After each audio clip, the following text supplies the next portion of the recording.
राम राम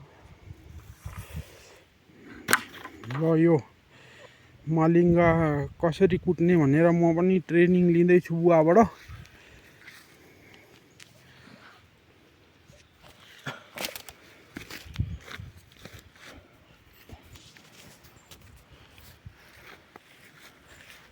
र यहाँ यसरी बस्ने अनि एउटा मुरो हुँदो रहेछ अनि यो आँख्लालाई यसरी फोर्ने।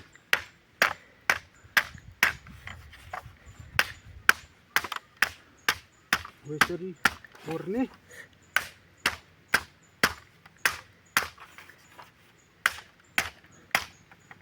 यो चाहिँ पहाडमा कसरी चित्रा बन्छ भनेर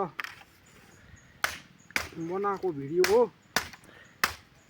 कहाँबाट हेर्दै हुनुहुन्छ अरू केही जिज्ञासा छ भने तपाईले कमेन्ट लेख्न सक्नुहुन्छ। कमेन्टमा भरपुर जवाफ पाउनुहुनेछ।